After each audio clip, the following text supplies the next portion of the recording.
Okay, so this morning I'm doing a reading out of Ask and It Is Given by Esther and Jerry Hicks. If there are things in your experience that you no longer wish to experience, your belief must change. If there are things that are not in your experience that you want to bring into your experience, your belief must change. There's no condition so severe that you cannot reverse it by choosing different thoughts. However, choosing different thoughts requires focus and practice. If you continue to focus as you have been, to think as you have been, and to believe as you have been, then nothing in your experience will change. Sometimes we say, I'm stuck. I've been in this place for a very long time and I can't get out of it. It is not possible to stand still or be stuck. However, because energy, and therefore life, is always in motion, things are always changing. The reason it may feel to you as if you are stuck is because while you are continuing to think the same thoughts, things are changing.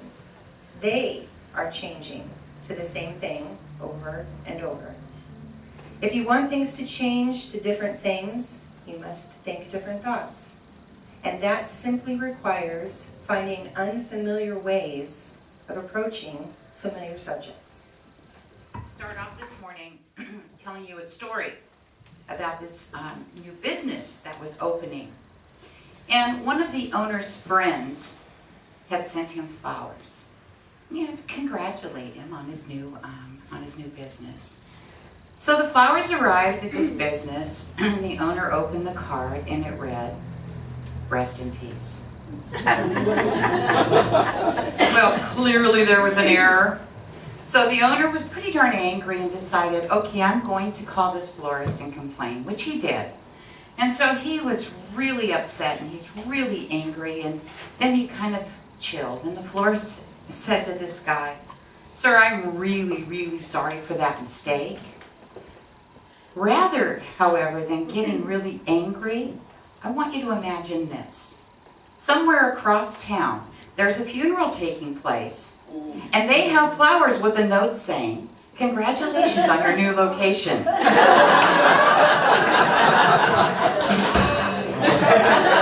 Thank you, Gina.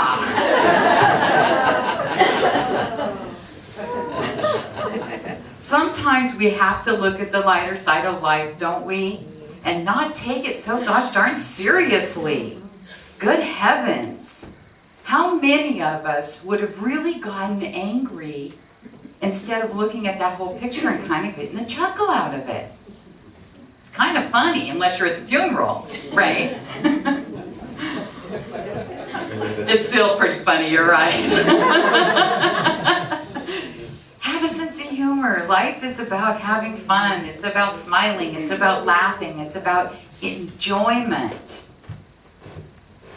And that brings us to balance. How do we know whether our life is in balance or not? Well, I have a short quiz.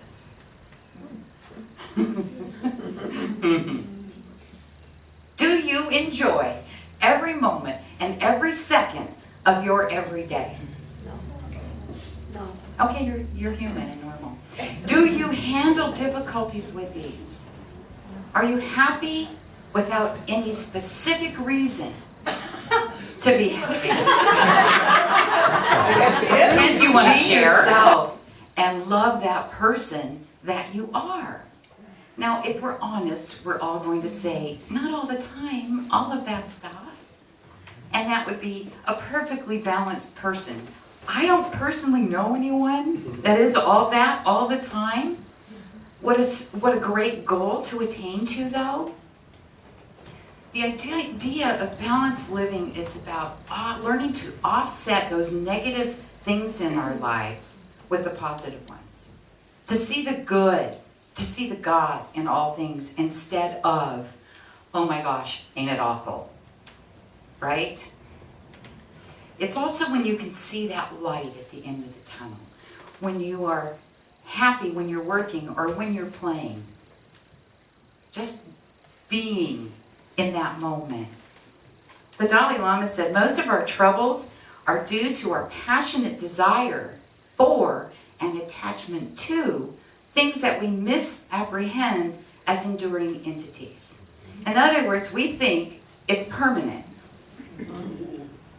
And nothing is permanent, is it?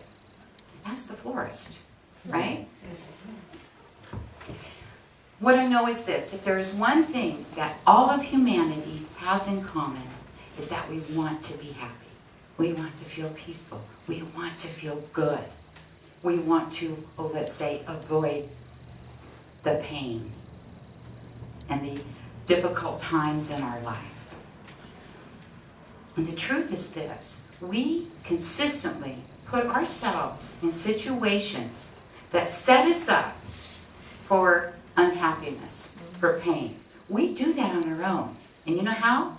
Through expectations, right? Through expectations of other people, of things, circumstances, events. So we're setting ourselves up. When we attach our happiness to people, things, circumstances, and we feel like we have to hold on to them for dear life. And we then begin stressing over the idea of losing that thing, whatever it is. And then if and when we do lose that thing, we move right into grief with the attitude of, I knew that was going to happen. Ha! Right? I knew it. I just knew it. Well, then, guess who helped manifest that? When we do that, then we start allowing those feelings that we have. We start allowing those feelings to define us. And here's the interesting part. It's not just the positive feelings that we allow to define us, is it? And we do that intellectually. We know that's a bit nuts. And yet we do it anyway. Old habits. Old habits.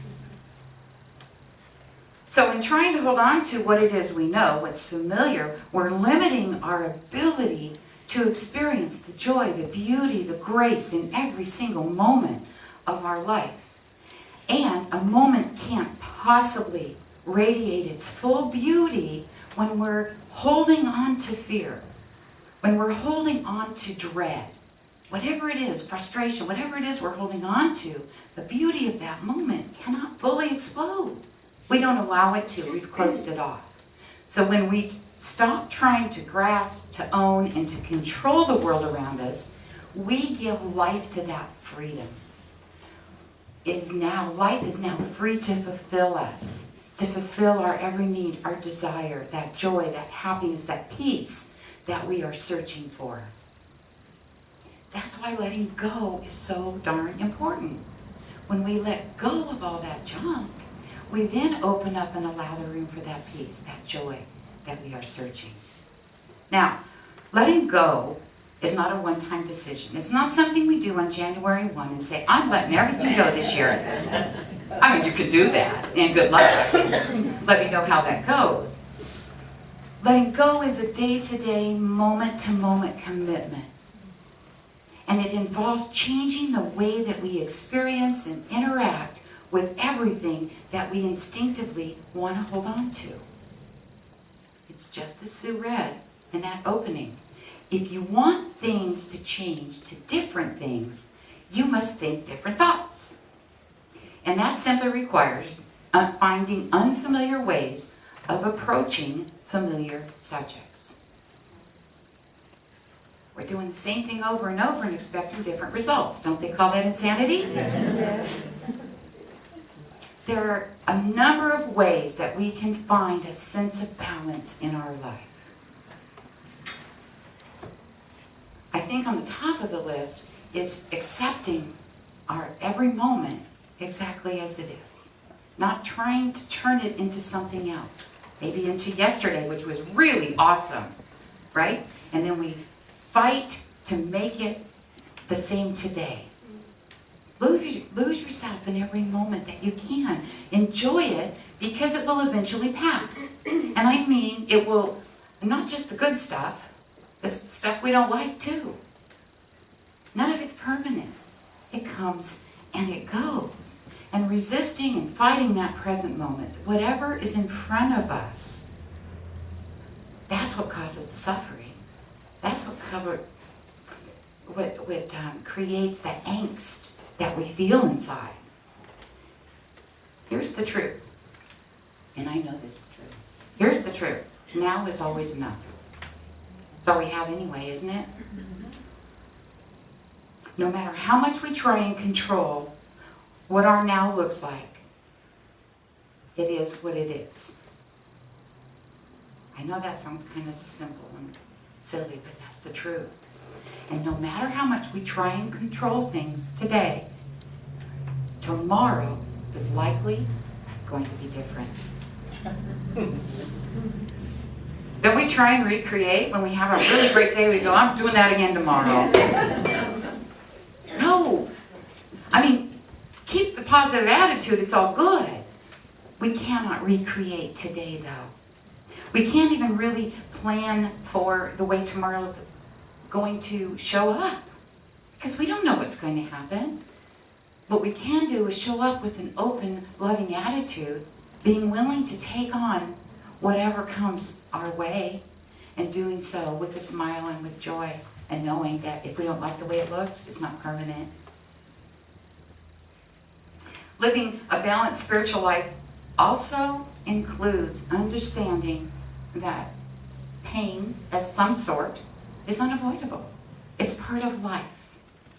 No matter how well we do things, we're going to lose some things. We are going to lose people in our life, one way or the other, and we're going to feel some level of pain.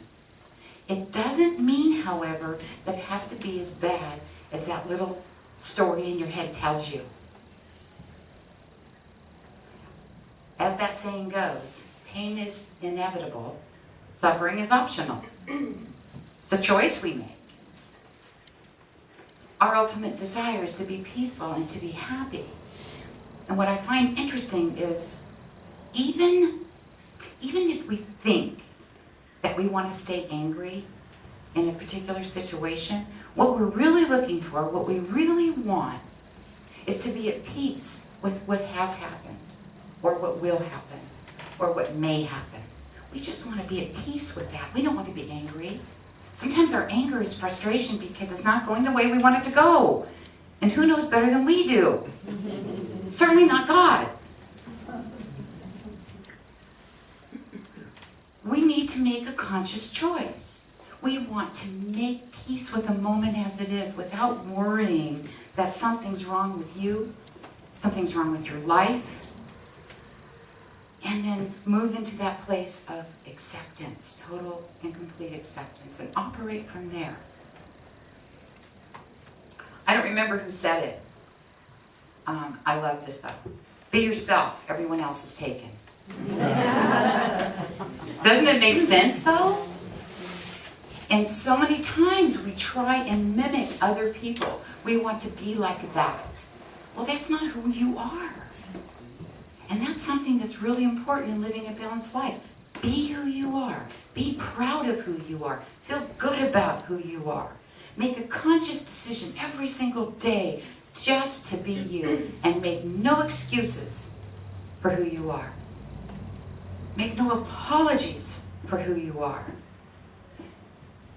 Here's something that I can personally guarantee every single person in this room. Who you are is enough. Take that home with you. Who you are is enough. Doesn't that feel good? I know that's the truth. Find comfort. Find solace in the idea that it's okay, that's actually freeing to not have to fit into someone else's idea of what's right for you. You get to choose that. You're an adult and a young person. And you get to choose too. We get to choose what's right for us. As long as we keep our focus on determining what that is, and coming from a place of love, and coming from our heart, we cannot go wrong. Sometimes it does feel easier to go along to get along, doesn't it? I think we've all kind of been there at one point or another. However, when we can discover ways to live our life that fully aligns with our heart, not only are we in balance, but life is bigger. Life is better. life has more joy. Doesn't have more joy. We experience more joy. If we aim to maintain that balance on our outside, it can't help but reflect on the inside, and vice versa. If we're working on balance on the inside, our life out here will be in total balance as well. I want you to, on this next picture, go ahead, Greg, thanks. Do you love that? Fully embrace every single one of your happy moments, just like they are. Didn't that, I mean, it had to make you smile, right? It did me. Love with abandon. Be so passionate that it's contagious. And if something unfortunate or darker happens in the next moment, remember this. That is here to teach you something. There's a lesson in that for you. And soon enough, your next happy, beautiful, grand moment will arrive. Because everything is cyclical, right? Comes and it goes. Experience, appreciate, enjoy everything, and let go to welcome another experience, whatever it looks like, whatever it might be. So I would invite you to develop some very simple daily habits to help maintain that balance in your life. First and foremost, and I think we all know this, is to be mindful, to be aware. That's the key to being balanced. It allows you to experience every moment of life with joy. It allows you to experience and appreciate every single moment you have because it reminds you to be fully present. Just maintaining that awareness of life. We want to appreciate our bodies, and that means taking care of it. And that's something that I've really looked at and I don't even want to say worked on this past year, but for lack of a better term. You know, how many years have we all heard, you are what you eat, you are what you eat. And you know what? I've heard that, and now I know it. Make sense? We can know things intellectually, but until we fully embrace it and fully embody that, for me anyway, it doesn't make sense. We want to rest when we're tired, pamper our body when we want to, when we feel like it. This physical body is what is allowing us to experience so many incredible, wonderful moments while we're here on this planet. What a gift! I say we need to do our best to take care of it. The truth is this, balanced living is not even possible without a balanced body. I think about that. When you're active, you feel great and life is good. And you become inactive when you start not taking care of yourself. We put heavy things in. Trust me, I know. Put heavy things in my body, I get heavy. I can't move. I don't feel good. Every day in our life, we face a tremendous amount of choices. And we face challenges as well. I say use your creativity. As you approach your challenges, your choices with creativity, you can find that your life will be filled with really grand adventures. Think outside of the box. Change the way you look at the world. Change the way you look at those familiar situations. And see if you cannot bring about a different outcome. If you ignore that creativity, that God-given creativity, our challenges in life can become a little more difficult. We get stuck. We feel like we're struggling. We're, again, resisting and fighting what is. That creativity, if we open up to it, will allow our dreams to be our reality, not just dreams. It turns play into work sometimes, turning work into play other times. And patience. I'm really working on that one. Patience is right there at the top of my list. However, when we become patient, more patient, we become happier people. We become better, kinder to others. When we're patient, we don't have to worry about all that time that we spend in traffic, or all that time we spend in line at the grocery store, going like this. We can just be, and be in that moment. Not getting mad, not getting frustrated, just being present. And that patience, that presence leads to mindfulness. And that mindfulness, again, we're going back full circle, brings us right back into balance. Simplicity is probably one of the most important components of living a balanced life. You've heard it, simplify, simplify, simplify. So much less to think about and do and be attached to when life is simple. And when we're in balance, everything is simple. That's how we know when we get there. When you build your life around simplicity, we're releasing a number of out of balance things that can get us stuck, that can disrupt us in our joyful living. Now, this is what I do know. Living a balanced life 24/7 isn't easy. And I don't believe anyone expects that from themselves. I hope not, because that's tough. Life circumstances get in the way. Sometimes we feel compelled to attach ourselves to people, to ideas, and we believe, I don't know why, that it gives us some sense of control or some sense of security. And we know that's not the truth when we stand on the outside and look in. You might even believe that you could be happy if you struggle to hold on to what you have. And you know, those things are all okay because that's simply human nature. That's part of the process. The important thing to know is that you have the power to choose from moment to moment how you experience the things that you enjoy in life. You have the choice to experience life with a sense of ownership, anxiety, and fear, or you have the choice to experience a life with a sense of freedom, love, and peace. The most important question is, what do you choose right now today? I'm going to close with a quote from author Robert Fulghum. He said, "Be aware of wonder. Live a balanced life. Learn some and think some, and draw and paint and sing and dance and play and work every day some."